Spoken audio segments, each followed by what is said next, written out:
Matthieu, au cours de ses premiers chapitres, nous présente deux grands personnages, Jésus et Jean.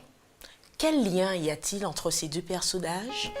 Quel rôle Jean joua dans le ministère de Jésus?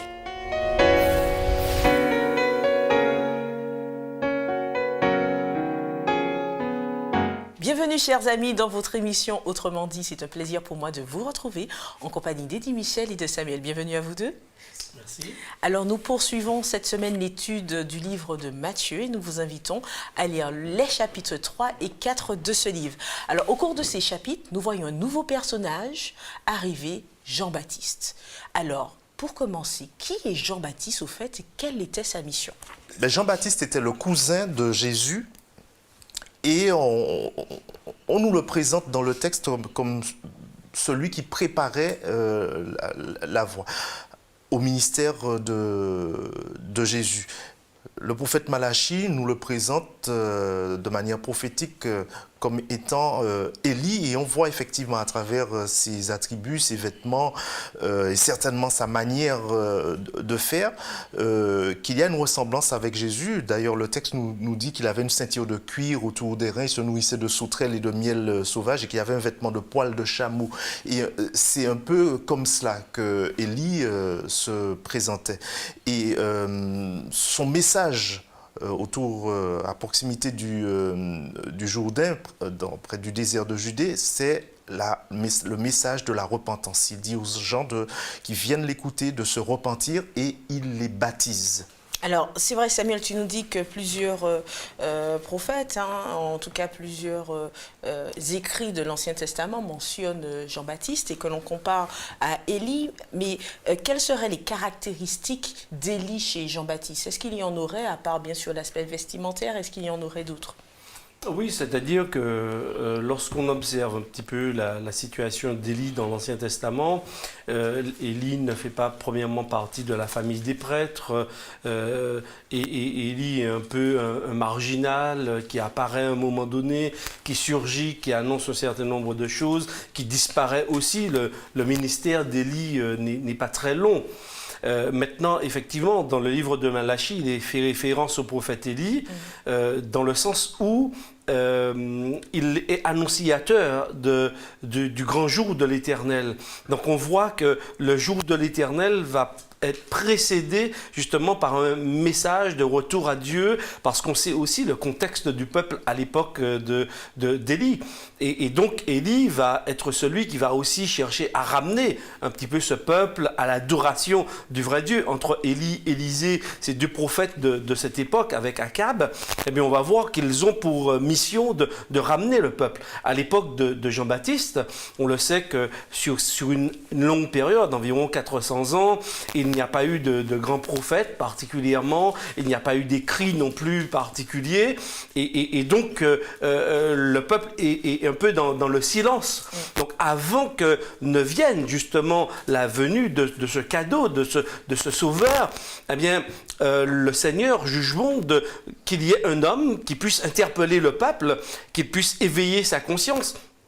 Éveiller sa conscience par rapport à quoi? Premièrement, par rapport à peut-être à ce ronron à l'intérieur même du fonctionnement, au fardeau même que porte ce peuple par rapport à la loi, ce que les scribes, les pharisiens font peser un petit peu sur ce peuple dans leur observance. Eh bien, Élie vient aussi les interpeller, parce qu'il n'interpelle pas simplement les pécheurs, il interpelle aussi les scribes, des pharisiens, des hommes quand même... Autorités. Des autorités, donc parce qu'effectivement, il observe qu'il y a peut-être une certaine déviance. Donc, le rôle justement de Jean-Baptiste, c'est de sensibiliser, c'est d'interpeller ces hommes, et on verra d'ailleurs que le ministère de Jean-Baptiste ne sera pas si long que cela, et il va justement déboucher à un moment donné sur la venue du Messie, c'est-à-dire le baptême de Jésus. Ensuite, Jésus va prendre le relais et son ministère va commencer. Donc le ministère de Jésus vint après le ministère de Exactement. Jean-Baptiste. Alors en quoi la mission de Jésus a été différente de celle de Jean-Baptiste? Bien, Jean-Baptiste, c'est celui qui prépare, c'est le précurseur. Et il vient en fait arranger un peu les choses, préparer les cœurs. Mais il le dit lui-même, celui qui vient après moi est plus grand que moi. Donc il prêche un message, et le message qu'il prêche, c'est la personne qui vient juste après, dont il dira qu'il n'est pas digne de délier les lacets de ses chaussures.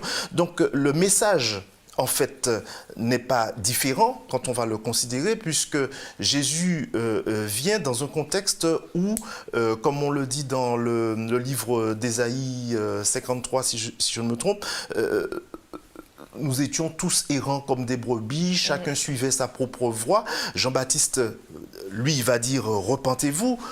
Et Jésus viendra en disant « pas autre chose, repentez-vous ». Mais la grande différence qu'il y a quand même entre Jean-Baptiste et Jésus, ce n'est pas tant ce message de repentance-là, c'est la personne. Jésus, c'est Dieu, c'est le Fils de Dieu qui est incarné.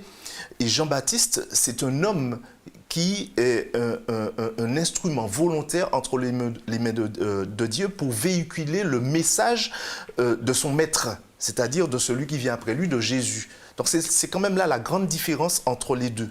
D'accord, mais le message, est-ce qu'il reste le même, cet appel à la repentance? Est-ce qu'autant il reste le même si les messagers sont de nature différente? Oui, le message reste le même. Et d'ailleurs, on verra que les premiers mots de Jésus, quand il va commencer à parler, ça sera de dire, comme Jean-Baptiste, repentez-vous. Alors pourquoi mettre l'accent autant sur la repentance? Le peuple avait besoin de repentir, se repentir, c'est revenir à quelque chose que l'on a abandonné. Et c'est pourquoi d'ailleurs il interpelle premièrement le peuple, les gens du peuple, parce qu'ils ont besoin de revenir à cet enseignement, au fondement même des oracles de Dieu. Dieu, qu'est-ce qu'il avait demandé à Moïse de transmettre au peuple? Eh bien justement, de pouvoir maintenir une relation de confiance avec lui, mais aussi de veiller dans les relations quotidiennes à des relations saines, équitables, c'est-à-dire que les uns puissent veiller sur les autres, que l'on veille sur la veuve, que l'on veille sur l'orphelin, que l'on veille également sur l'étranger, que chacun prenne soin de son frère. Mais entre-temps, au fur et à mesure, eh bien, le peuple, et même à l'époque de Jean le Baptiste, eh bien, les gens ont un peu laissé ça de côté. D'ailleurs, on va retrouver dans certaines traditions, effectivement, que certains, même pour ne pas venir en aide à leurs propres parents, consacraient leurs biens en quelque part à Dieu.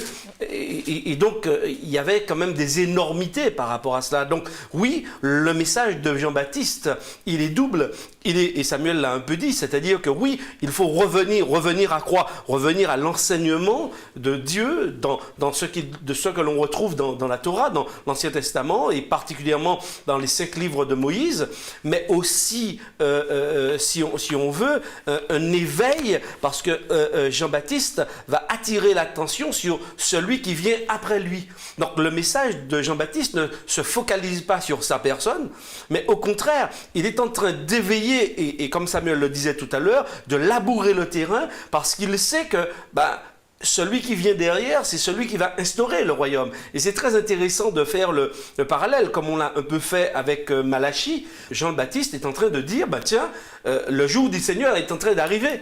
Donc, il y a quelqu'un qui vient. Donc, bien évidemment, le peuple qui vit, lui, sous l'oppression des Romains, s'attend aussi en quelque part. Il voit en Jean-Baptiste un homme extraordinaire, il voit en lui en quelque part, ils entendent ce message et peut-être qu'ils le voient comme étant cet Élie qui devait venir, et ils se disent, mais très certainement, prochainement, celui qui viendra après lui sera celui qui va nous libérer des Romains. Et c'est peut-être aussi pourquoi ça va nous permettre de comprendre, en fait, que après, le peuple est aussi par rapport à Jésus dans une certaine attente de pouvoir être libéré du joug des Romains. Donc, il y a aussi là, quelque chose qui parle en quelque part aux oreilles du peuple et qui attire son attention et qui le prédispose en quelque part, oui, je dirais, à accueillir ce Messie, mais peut-être aussi à accueillir ce Messie libérateur qui va instaurer le royaume. Parce qu'il dit, repentez-vous parce que le royaume de Dieu est proche. Alors c'est vrai que dans le chapitre 3-4, et comme vous l'avez dit, on voit que Jean-Baptiste sème, il sème pas mal, il appelle à la repentance, il reçoit également Jésus, puisque c'est lui qui le baptise, mais aussi dans ses annonces, il n'hésite pas à dire que lui, il baptise d'eau, mais que celui qui vient après lui, donc c'est-à-dire Jésus, d'après ce que vous dites, donc le Messie, lui baptise d'esprit. Alors, comment interpréter cela? Le baptême de Jean, en fait, c'est le baptême de la purification.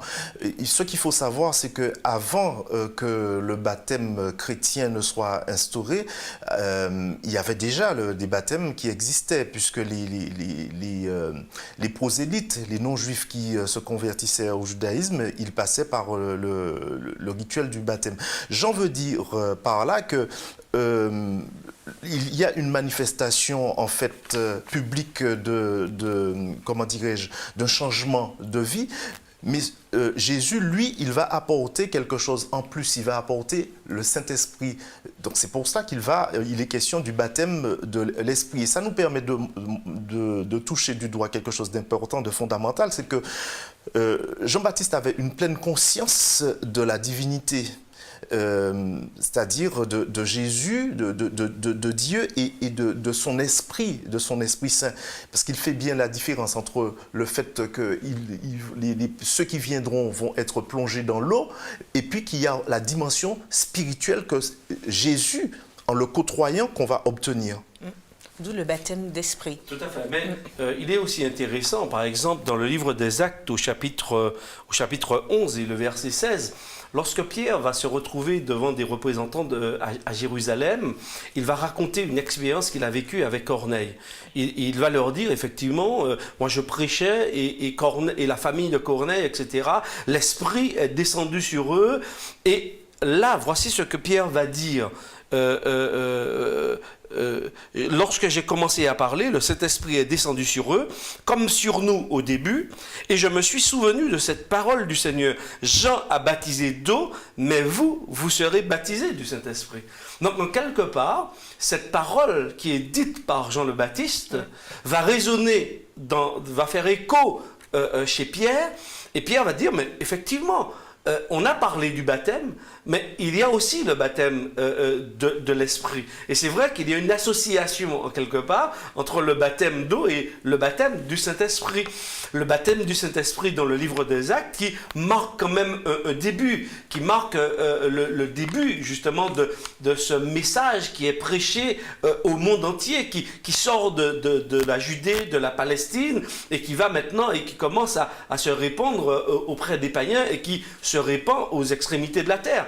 Donc oui, bien évidemment, il y a cette connotation extrêmement forte dans les évangiles, mais aussi dans le livre des Actes, qui, ici, essentiellement dans Actes 11-16, eh bien, nous permet de voir comment Pierre a interprété cette parole qu'il avait déjà entendue. De Jean. Alors c'est vrai que Jean prépare le chemin, mais parallèlement, Jésus aussi se prépare à sa mission. On voit qu'il est dans le désert, tenté d'ailleurs dans le désert où il allait jeûner pendant 40 jours. Alors, par rapport à ce jeûne, on voit qu'à la suite de ce jeûne, il est tenté. Alors, est-ce que cette tentation était en quelque sorte un passage obligé? Oui, en fait, je ne sais pas si c'est un passage obligé, mais en tout cas, ce passage recèle des leçons pour nous. Alors, c'est-à-dire? Alors, il y a d'abord le baptême, c'est une leçon pour nous. Jésus n'était pas obligé de se faire baptiser, c'est une leçon et puis un exemple. Et puis, il y a la tentation. D'aucuns pourraient dire, oui, bon, Jésus, c'est bien beau, il est venu, mais bon, c'est Dieu, qu'est-ce qu'il connaît de nos souffrances, de ce qu'on subit comme assaut du malin. Eh bien là, pour le coup, il va montrer, à travers cet épisode de la tentation, le texte est assez intéressant parce qu'il dit que alors Jésus fut emmené par l'Esprit dans le désert pour être tenté par le diable. On pourrait avoir l'impression que Dieu soumet Jésus à la tentation. Voilà, que c'est planifié totalement. Oui, que c'est planifié. Mais en fait, ce n'est pas forcément comme ça qu'il faut comprendre cela. Ce qu'il faut entendre par là, c'est que Jésus va être exposé aux tentations du malin dans un contexte où il aura faim après avoir jeûné. Et la leçon à retenir, c'est qu'il sera exposé comme l'homme aux tentations du diable. J'ai dit comme, mais j'ai envie de dire peut-être même en pire, parce que quand on compare Adam, la situation de tentation d'Adam et celle de Jésus, sa situation est quand même moins enviable, puisqu'il a faim, on lui propose à manger, on lui propose en plus des choses qu'il peut faire. Et Adam, lui, il avait tout. Il n'était pas obligé. Donc, c'est une leçon aussi pour nous. Alors justement, que nous apprend cette tentation sur les caractéristiques de Jésus et aussi sur les caractéristiques du diable? À la fois au niveau du baptême et à la fois de la tentation, on comprend que les choses ne se font pas non plus par hasard. Elles sont quand même planifiées, elles ne sont pas dictées directement, c'est-à-dire que Jésus n'est pas manipulé, non, pas du tout. Mais quand on lit le texte biblique, on voit qu'il y a quand même un plan, il y a un projet, il y a quelque chose qui est mis en place. D'ailleurs, lorsque Jésus se présente à Jean le Baptiste, il comprend bien qu'il n'a pas besoin de ce baptême de repentance, il n'a pas besoin de faire un retour, il n'a pas besoin d'abandonner des péchés. Et d'ailleurs, Jean le Baptiste le reconnaît. Mais Jésus va dire, il est bon que cela se fasse. Il faut que se fasse ce qui est juste. Donc Jésus comprend, et Jean le Baptiste aussi va le comprendre à ce moment-là, qu'il y a un certain nombre de choses et Jésus doit pouvoir s'y plier, Jésus doit pouvoir y entrer. Jésus s'identifie pleinement à la nature humaine. Et effectivement, quand on regarde un petit peu les tentations, on voit bien, et Samuel l'a expliqué, il est exposé à la tentation. On a même le sentiment, effectivement, que c'est l'esprit qui l'y conduit. Mais en quelque part, je pense que Matthieu est en train de montrer que Jésus est pleinement un être humain. Et que Dieu ne perd pas le contrôle. Ce n'est pas parce qu'il ira au désert que Dieu ne sera pas au contrôle, que Dieu ne sera pas là, et que ça n'a pas empêché non plus qu'il y ait la tentation. Maintenant, on peut aussi imaginer le diable qui, en quelque part, se frotte les mains et qui se dit, ok, maintenant il s'est mis en fait plus bas que moi. Il s'est mis à un niveau, moi je vais le terrasser totalement. Et en quelque part, on voit, par rapport à l'étude que nous avions faite précédemment, on voit ce grand conflit. Et puis ce manque d'humilité, d'après ce que tu Alors, relates. bien évidemment, il y a une opposition, et dans le texte, effectivement, entre les deux personnages, entre Jésus et le diable. Jésus qui se donne, qui s'humilie, qui accepte même l'épreuve extrême, d'être tenté, d'être humain, de venir dans une situation de faiblesse qui va le conduire et qui peut le conduire jusqu'à la mort, et Satan, lui, dans l'opposé, qui veut grandir, qui veut être au-dessus de tout. Et c'est vrai qu'on les retrouve là, en conflit. Et Satan qui n'hésite pas, qui ne recule devant rien, parce qu'il a un objectif, c'est qu'il veut véritablement terrasser Jésus. Et justement, eh bien, on voit véritablement, en quelque part, dans ce contexte, la pleine nature humaine de Jésus. Et on voit que les réponses qu'il fera au diable, c'est il va le renvoyer à ce qui est écrit. Il va pas dialoguer avec lui, il va pas parlementer avec lui. Il le renvoie justement à ce qu'il est. Alors, est-ce des leçons pour nous aujourd'hui, justement, de bien renvoyer évidemment, aux Écritures? il y a toutes sortes d'enseignements. Je pense que Samuel peut donner quelques éléments. Jésus s'identifie, on l'a dit, Eddie Michel l'a dit, va chercher à s'identifier à l'humanité, s'identifier aux pécheurs. Ce que je retiens de cela, c'est que face au péché, compte tenu de la victoire magistrale que Jésus a remportée, on ne peut pas présenter d'excuses. J'explique. Pas dire que j'ai péché à cause de telle personne. J'ai péché parce qu'il y a eu telle circonstance qui a fait que j'étais obligé de, etc. Là, on présente une excuse. Jésus nous montre là que c'était terrible. C'était terrible. Le texte ne traduit certainement pas combien c'était terrible. S'il avait péché, il aurait pu présenter une excuse. Non, il est resté droit dans ses bottes et à chaque fois, il a pris le texte, les écrits de la Bible pour renvoyer le diable dans ses retranchements. La seule chose qu'il y a face au péché, c'est de demander pardon quand on a péché, mais non pas de présenter des excuses ou bien de rester justement droit et de repousser les tentations du malin parce que là c'est possible. Et Jésus a montré que c'est possible de tenir ferme face à la tentation, même si nous sommes des humains et que nous ne pouvons pas prétendre ne jamais pécher. Donc ce sont de belles leçons encore pour nous aujourd'hui. Tout à fait, mais permets-moi aussi d'apporter un petit élément par rapport à la réponse qu'il a donnée, qu'il a faite. C'est que personnellement, lorsque lorsque je lis ces scènes par rapport à Jésus confronté à la tentation, j'ai aussi envie de m'approcher de lui pour qu'en lui, j'ai aussi la victoire. Parce que je comprends que si Jésus, lui, il a remporté la victoire face au mal, ça veut dire que le mal n'aura pas le dernier mot quelque part. Il n'y a pas de fatalité à tomber justement dans le péché.